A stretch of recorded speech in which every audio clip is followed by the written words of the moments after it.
A big fat shoutout sa aking kumpare, kaibigan, college friend. Kilala mo kung sino ka sa pagpapahiram ng Toyota Corolla Cross GR. Hey mga buddy, welcome to the channel or welcome back to the channel. And today we have a Toyota Corolla Cross GRS to review for today. At syempre, ano nga bang gagawin natin dito? Bibigyan natin ng beans, susubukan natin ng mga tech, sisilipin natin ang mga creature comforts, dadrive natin yan mga buddy. So anyway, let's start the video.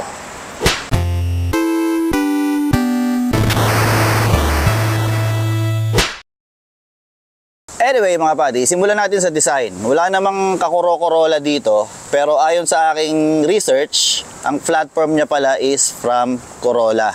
Kaya Corolla Cross. Saka kung iisipin nyo, Corolla crossover, since ang mga buyer lumalayo na sa sedan, di na ganun bumibili ng sedan kasi mas useful yung mga crossover, SUV, MPV. Siguro naisip ni Toyota na gumawa ng Corolla Cross. Corolla name, tapos crossover para maging mabenta pa rin. Haka-haka ko lang, hindi ko sigurado.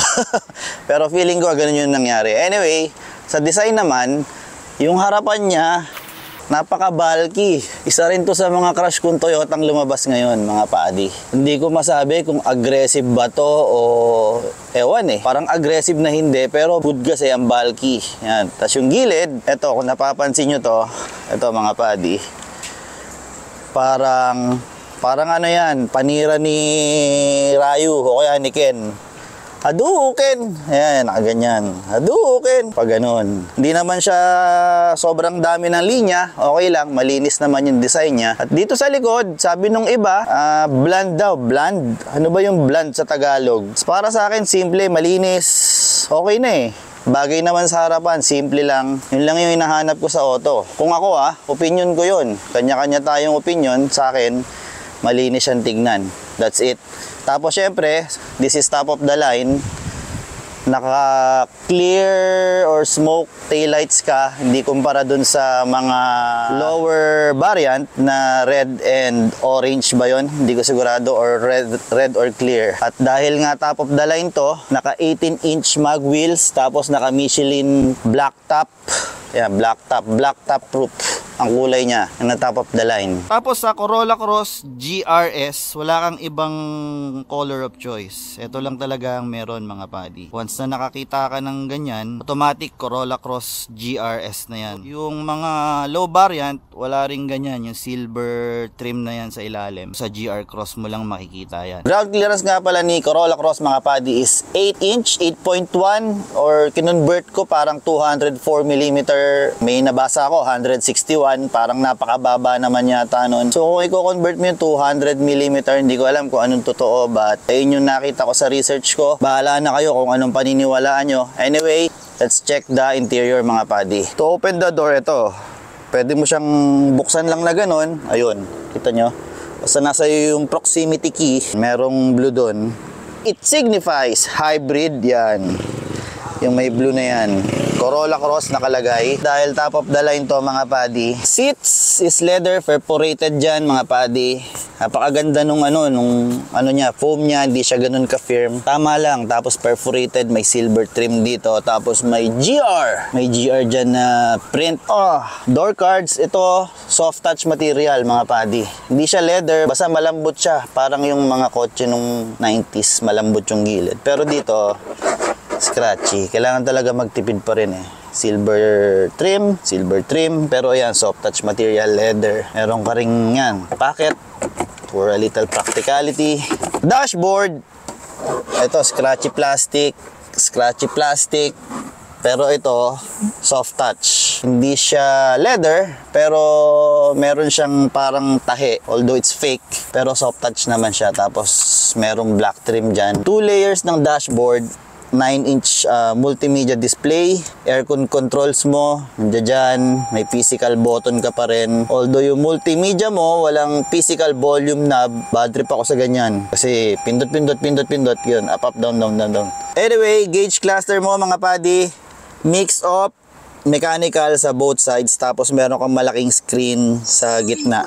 May LCD ka sa gitna, it displays a lot of information. Nakakalito na nga sa dami. Saan na ba yung pindutan nito, tol? Gauge cluster mga buddy, meron kang drive modes. Naka-eco mode ka, ganyan, pag eco mode, naka-blue, tapos may nakalabas na eco. Naka-start na tayo niya, yun, kung napapansin nyo, may e-bing nakalagay doon. Tumatakbo na yung electric motor niyan. Wala lang kayo naririnig. Meron ka ring normal mode yun, pag nawala yung eco mode, normal mode yun. Meron ka ring power mode or sport mode, magiging red yung gauge niya. Ngayon, wala kayong naririnig ngayon. I-rev ko siya, lalagay ko sa neutral. Ayun, narinig nyo ba? Lapit ko yung mic.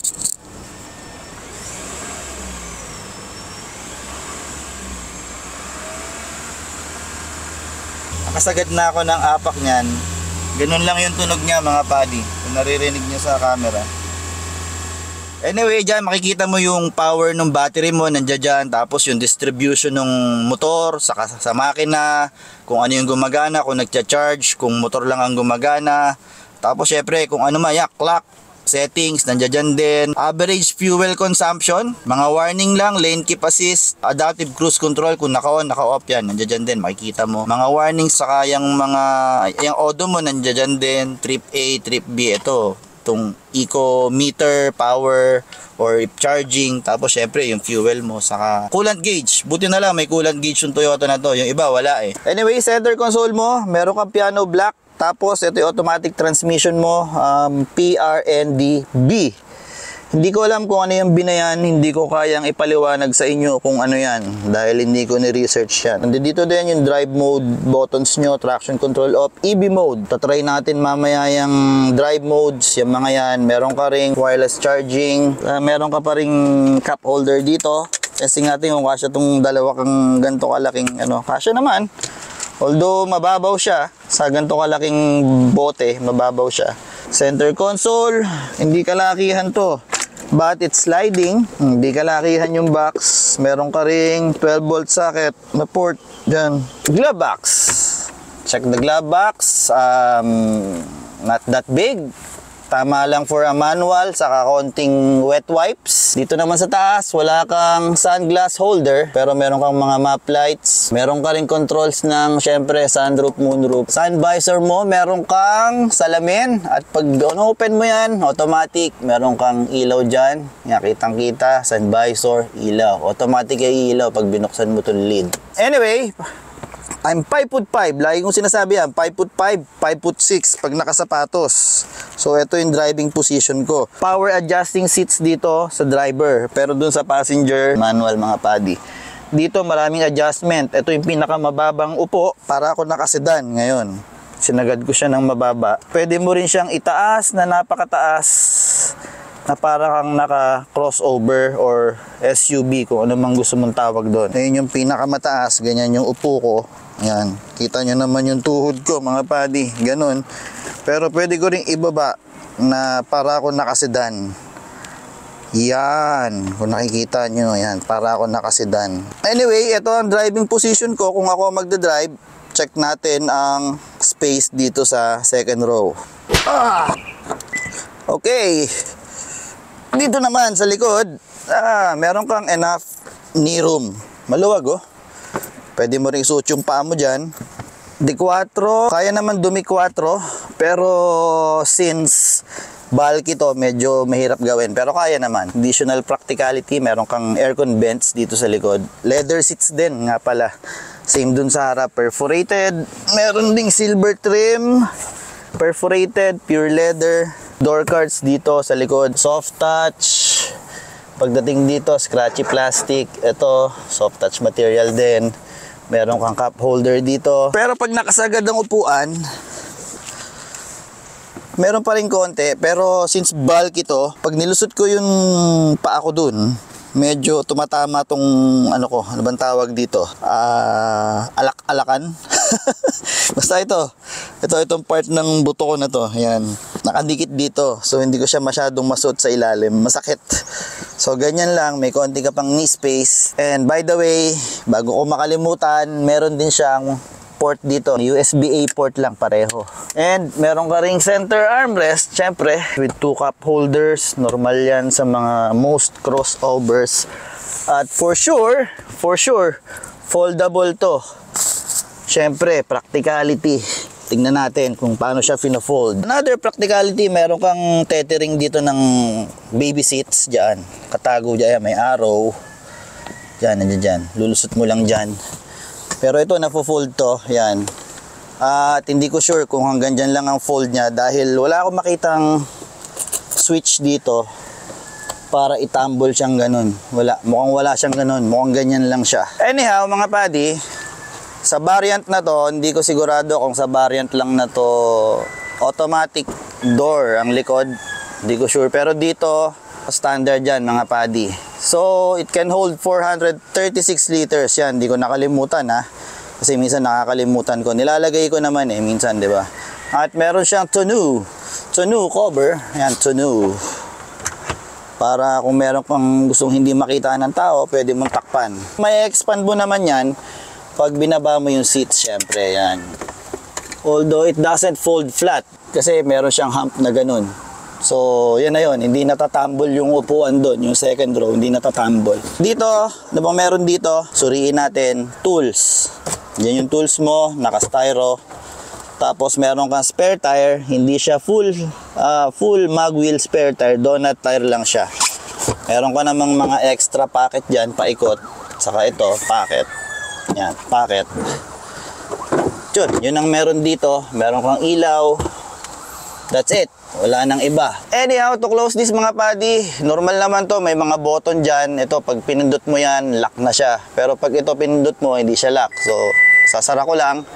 Tingnan naman natin ngayon yung makina mga buddy. To open the hood, normal naman, nandito yan. Ito, yan. May lever dyan, pull mo lang. Ito, may label. Yung iba, wala So, hindi pa ako nakakita ng makina nito, mga buddy. Pagpasensyahan nyo na yung mga ipot-ipot. Top of the line naman na Toyota Corolla Cross ang nire-review natin. Hood, medyo mabigat.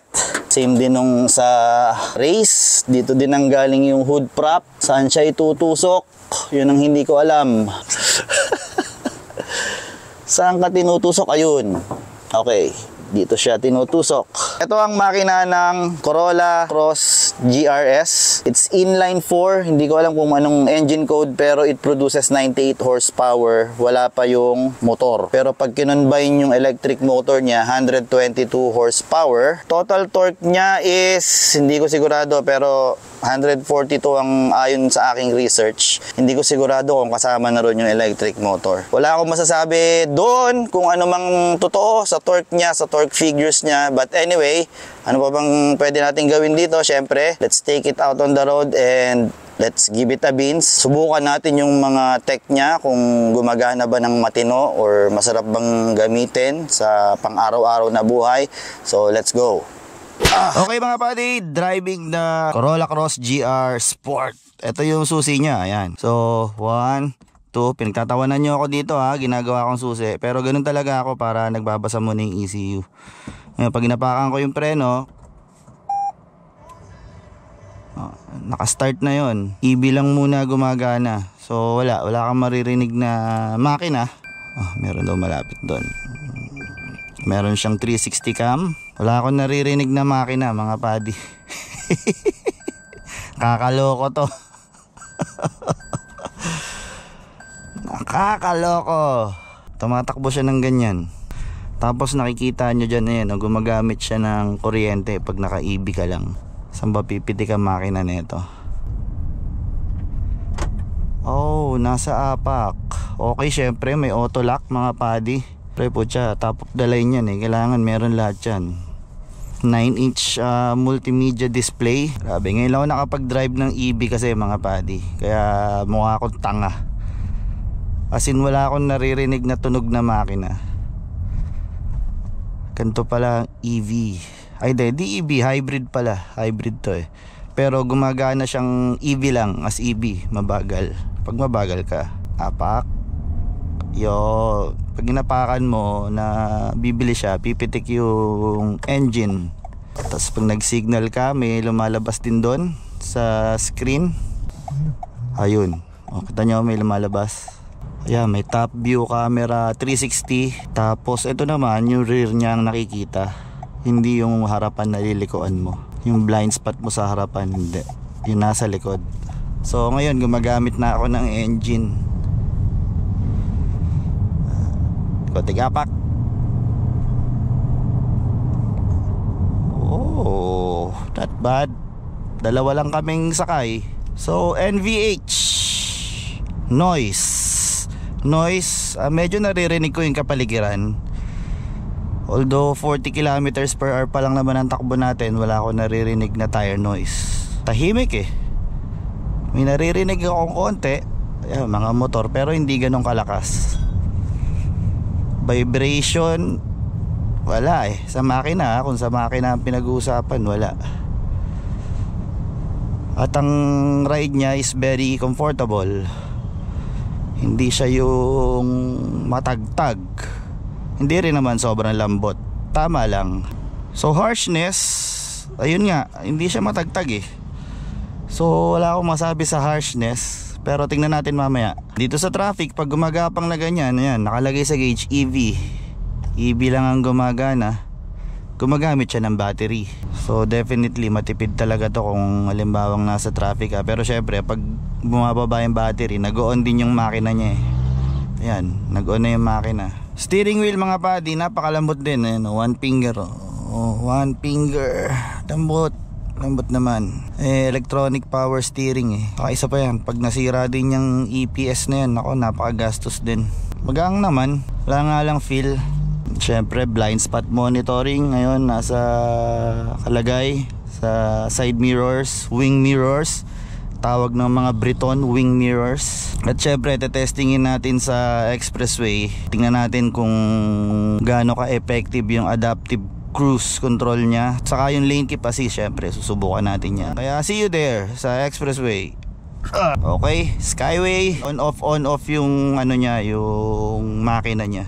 Sa nag-EV, ayan, nag-EV na naman. Set natin yung cruise control.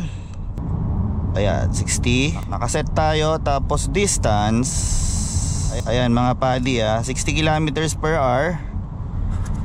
Hindi ko hawak yung manibela. Lane keep assist, gumagana, pero hawak-hawakan mo rin yung steering. Ayan, kasi hindi raw pwedeng hindi mo hahawakan. Minsan tamad ako, ginagawa ko, kunyari nagte-text ako, bawal yun syempre. Dagdagan natin yung speed. Nagdagan ko ng 80 kilometers per hour yung speed natin. Tingnan natin kung gaano siya kalapit tututok dun sa ano niya, sa harapan niya. Kasi nga meron siyang adaptive cruise. So kusa siyang tumitigil. Hawakan ko daw yung steering wheel. Bitaw na ulit ako. Magic. Pero syempre sinusundan lang yan yung linya mga padi Pag walang linya yan, nako, mababaliw yan. Dagdagan pa nga natin, gawin nating hindi tayo makabuntot eh.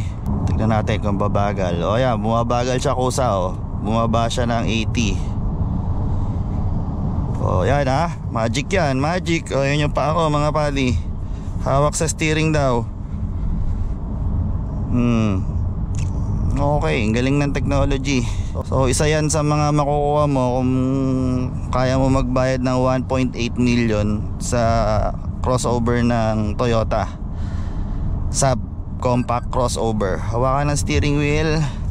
So ayaw niyang tumuloy ng 97 kilometers per hour kasi nga may mabagal sa harapan. Sinusundan niya lang. Galing ng technology. Tapos syempre lane keep assist nga. Yan. Hindi ko inaapakan, hindi ko hinahawakan, hawakan ko rin yung steering wheel. Ayun. Mahusay. Diba? Hanep. Makakatulog ka nito. Hindi mo alam kung maganda tong technology na to o hindi. Maganda to siguro sa sa yung hindi antukin. Pag antukin ka kasi tapos mamaya nawala na pala yung linya, nako, aksidente abot mo. Dapat sa may linya mo lang ginagawa to. Saka syempre dapat lagi kang gising, diba? Noise, tire noise, tahimik, napakatahimik.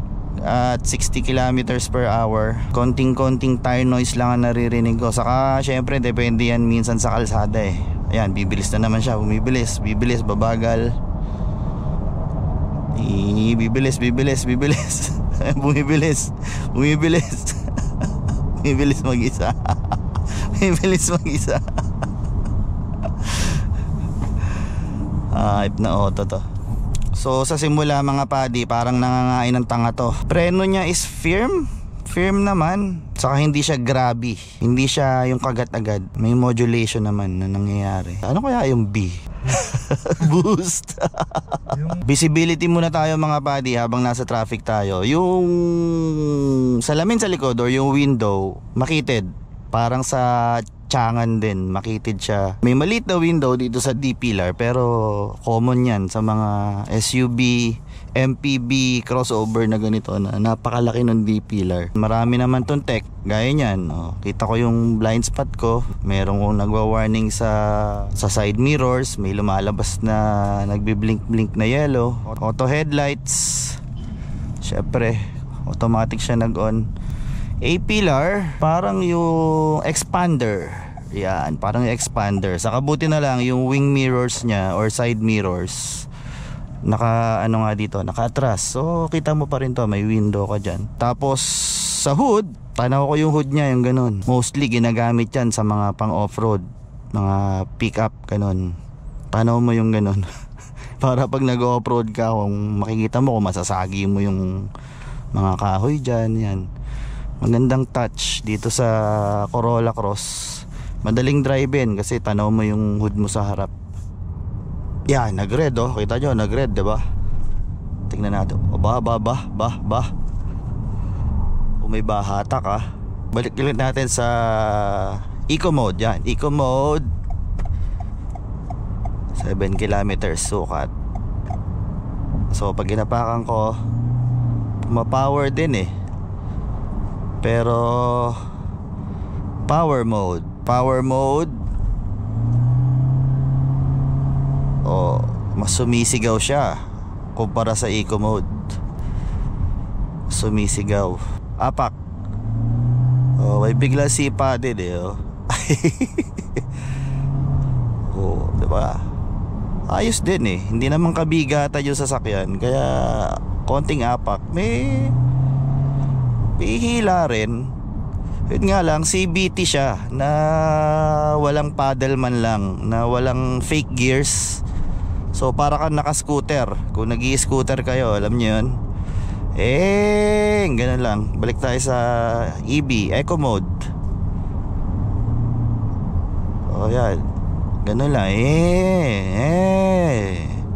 Yan yung kinaiinisan kong CVT, yung ganyan. Kasi yung iba naman, merong fake gears, meron kang paddle, kahit pa paano although wala naman talagang gear yun, at least diba may nalalaro-laro ka. Ito wala.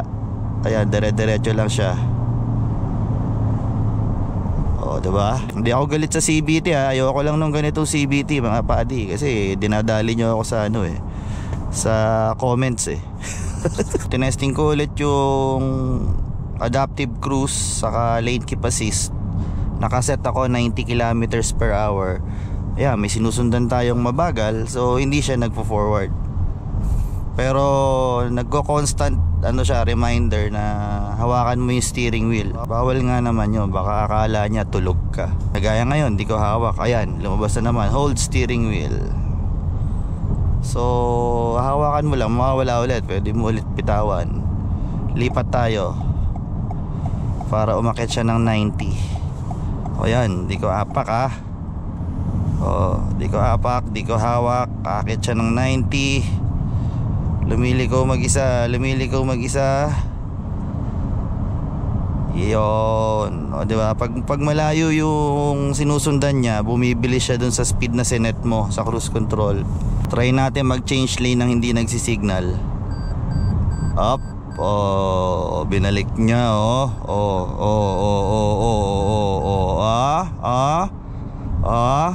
tingnan mo